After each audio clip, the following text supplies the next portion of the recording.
Hey everyone, welcome back. Icon here. Thanks for checking out another episode of Esports Analysis. Today, we're hopping back on board with the man SCUMP as he and the Chicago Huntsmen go to battle against the boys from Seattle. So, with this one, we are playing Hardpoint on the match Gunrunner. I picked this one in specific. So, real quick, just kind of as an overview, most of these maps ended up going the way of Chicago. So, if you wanted to go back through and watch all 5 of them or get an update on them, most of these went to Chicago. And I think a little bit of that might have to deal with connection. I know most of the time when they start these scrims, they try to find a neutral host that's somewhere between the two cities that most people are playing in, but it doesn't always work out that way. But just kind of that kill that Seth had in showers, it looked like they definitely had the beneficial connection, but hey, it is what it is. But as we go ahead and we start talking about setups, just to kind of go back through and reset, show exactly where everybody started, the minimap between my head and Seth's head,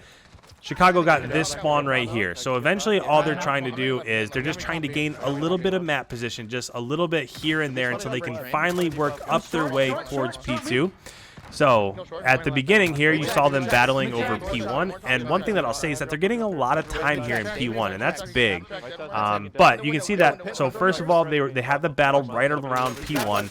Then they pushed up, and you saw Seth getting gun battles right around kind of train tracks, and that's just what you have to do. From this initial transfer from P1 to P2, essentially all that is it's just a battle for ground, for positioning, right? The more map control that you can gain, if you're the team that spawned out, got that P5 spawn, the one that you don't really want to have, the more map positioning you can gain, the better. So that when it finally comes down to P2, now you're spawning on the right side of the hard point, and your enemy is spawning on the left side. So essentially what we had right there is they finally got pushed up to where they were spawning in this area of P2 and Seattle was spawning in this area. So it essentially just became kind of just a contested hard point, right? Now they are getting the last 10 seconds here, but as you saw SCUMP trying to rotate there, they were trying to rotate out a little bit early. And things are starting to change a little bit. Let me go ahead and let me pause the video just for a second. So we've talked about this a couple times, but essentially the most direct route from P2 to P3 is just running right through middle here and trying to get over to P3 through B-Dom. What a lot of teams are doing instead is they're trying to flank through woods. And if you can get over here to woods, then essentially what you're trying to do is get your SMGs back behind P5. And if you can take over this area, then you can have spawns for P3, and then you can contest P4 and have spawns for P5. But what you just saw is to counter that, Seattle had people here, and they had people over here by Coil. So essentially, now they've determined that we want to get kills in these lanes right here and not allow them to get through and push those spawns out. Even as we press play again and we hop back on board with SCUMP, we are now about 10 seconds into P3, and you can see that Chicago doesn't really care at all about the current hard point. They keep sending their SMGs back to P5, and you can see just as SCUMP came up right here, they have that P5 spawn. Even though he did die to Karma, he got traded out by Envoy, and again, as SCUMP comes up off of spawn, they have this back spawn, and now they're just kind of reversing roles, right? So they have 4 resources kind of dedicated to trying to get inside the hill, and the rest of them, you can see that SCUMP was going right to try to guard that flank route. So essentially what he was trying to do is just make sure that that same exact thing didn't happen to them that they just had executed against Seattle. But I will say, with about 12 seconds left, now let's kind of think about in the mindset of Seattle. As this is about to rotate to P4, you did a really nice job of getting back into this game, right? They were down by like 50 points as it rotated from P2 to P3, and now they have a little bit of a lead. Now, if you're Seattle, you have to try to get as much time as you can here in P4 because you're not set up to get P5. And if you're not set up to get P5, then you're probably going to lose like 40, 45, maybe even 50 points on P5 if Chicago is able to hold it down.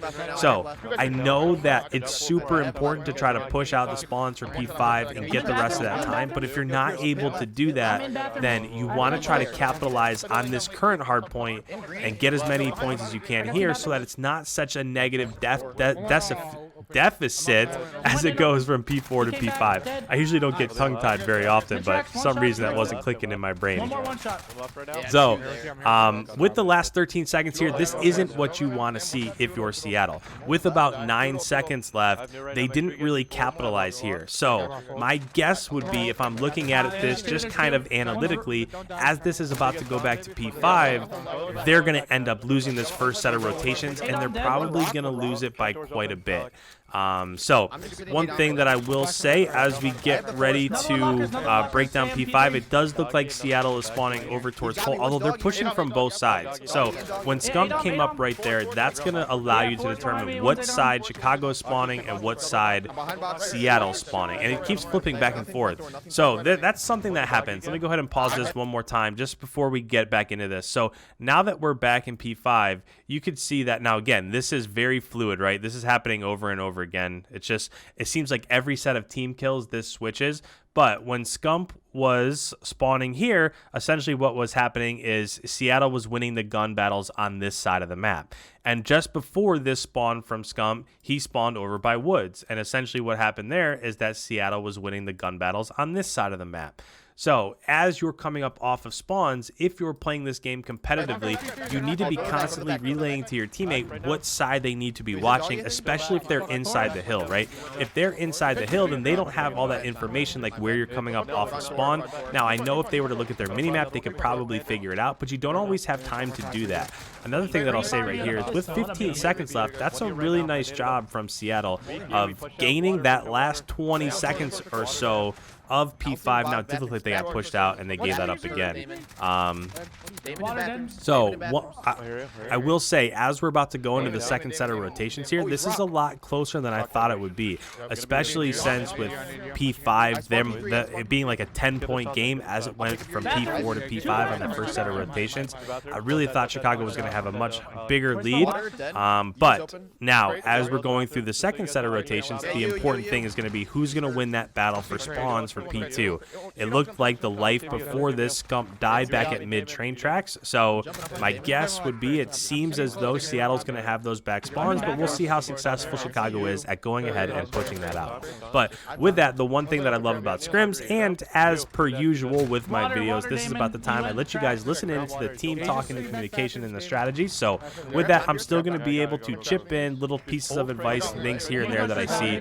But with that, let's go ahead, let's listen into the Chicago team comms and see exactly what they're talking about as we head through this second set of rotations.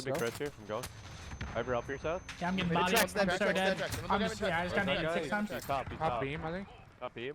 Top beam. Don't shoot at back right train there. Top beam. Top beam, 1 bullet. Literally, absolutely top beam. Ego challenging me still. Still top beam. He's one shot flat. Dad, I got through the water tower. Watch out back train. Respawning crates. There's one deep left. I'll kill him. Dead. Yeah. So we're kind of near that final push time, right? With about 30 seconds left in the current hardpoint. If you're Chicago, you still want to push to get these last 30 seconds, but you don't want to give up. You don't want to lose this push and give up spawns. So they are going to get the last 20 seconds here, but my guess would be that they're probably going to lose rotations. We'll see what ends up happening here. Yeah, I'm putting through mid. There's 20 crates.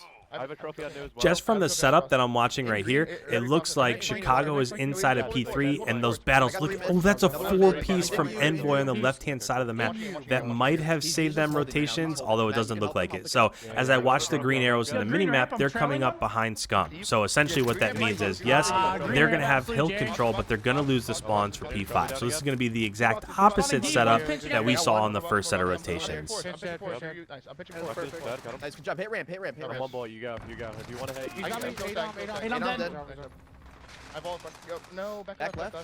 Colin, I'm trying to get you. I have one weak boxes. And now this is a really nice job here from Chicago. They're winning this the team kill battle, right? Most of the times when these gun battles are happening, they're winning these battles. They're getting a lot of the kills here around P3, and essentially what that's doing is that's allowing them to continue to build their lead, and they got that final team kill there, and it does look like they're probably going to be able to hold down these spawns if SCUMP can hold on to P5 back here. What a D-bag. It's just I. Just I could kill him. Just I. No, just I. There's two there. They're still hunting me. Throw the trophy. Here, shut them here. I Yeah, I got a trophy down here. We flip, nice one. And just with that, spawns flipped. So now if you're Chicago, just watch the left-hand flank, watch somebody coming down mid-map, and then as it goes back from P4 to P5, you could definitely win on P5 if you don't even slay out here on P4 and win here. Oh no. He snuck there from the rotation. One's in you. He's still here, close. He Jumped on me too. I'll get on top. Nice, I'm hit. One more time. Nothing left. Yeah, I'm hitting you though. Pick up left. I have left. Left, I got him. Got a trophy down Water here. den. So let me go ahead. Let me show that real quick because that's just one thing that I don't want to pass up because that's kind of like a fluid rotation there. Essentially, SCUMP was battling in and around the hill, right? So SCUMP was battling right around here and he ended up dying. And at that point in time, Envoy was over here watching the left-hand flank. And as SCUMP died, he then started to push mid-map to back up what SCUMP was doing on hill. And as that was happening, he was yelling, pick up left flank, pick up left flank. And essentially what that was telling is that when SCUMP came back, SCUMP spawned right here in boxes. Rather than continuing to push P4 and provide support there, somebody has to be watching that left-hand flank. So this game's a little bit different in that if you come up off of spawn, if you're the last one, you just go over there and you just watch the left-hand flank. Whereas in past games, like think even like to the very beginning of kind of this competitive scene, think back to like Black Ops 2, you had one person that ran anchor and that person basically just controlled, you know, pushing out spawns and flipping for next and stuff like that. Now it's become more seamless. So Envoy was holding it down when SCUMP died. Envoy pushed through when SCUMP came up off of spawns. Now he's watching the left-hand flank. So it's not just one person's job. It's the whole team's job to go through and make sure that you're holding it down. Hit him. Push up close up. I still have left. You guys are good. Demon Track's absolute pander. So now, I mean, this is pretty much it though, right? If you're Seattle, you have to push through mid-map, which is why SCUMP came up off of left side. If they're coming from left side, they don't have enough time to get back to P5 anyways, so that's why he just gave up that flank route. If somebody was right on top of B-Dom in the next 5 seconds, they wouldn't have had enough time to get inside of P5 anyways. So he just went mid-map just to try to provide support to his team as Seattle was pushing down mid-map. So with that, let's go ahead. Let's see what the scores are like here. GUNLESS with 33. Wow, great map out of him. You don't really see too many 35 bombs, somewhere in that range from GUNLESS, but that's a great job from him. SCUMP with a 31 and 22. A little bit interesting to see Envoy down there with kind of the bottom in the score. You don't really see that too often, but Formal was positive, and Arcides has just been struggling a little bit lately, right? GUNLESS will have good games, SCUMP will have good games, Formal and Envoy, right? Those four just kind of take turns popping off. You haven't really seen like a 35 or a 40 bomb from Arcides too much lately, so who knows? Maybe he's just going through, I don't know, maybe he's just not playing all that well as of late, but everybody knows the value that he brings to their team. So I definitely look for him to switch it around there. So with that, guys, thank you so much for tuning into another episode of New Esports Analysis. If you're new around here, make sure you hit that subscribe button. I put out new videos every single day. Leave a comment if you have anything to add to this, anything whatsoever. I love the comments and the interactions. I try to respond to as many as I possibly can. Leave a like, and I will catch you guys in tomorrow's upload.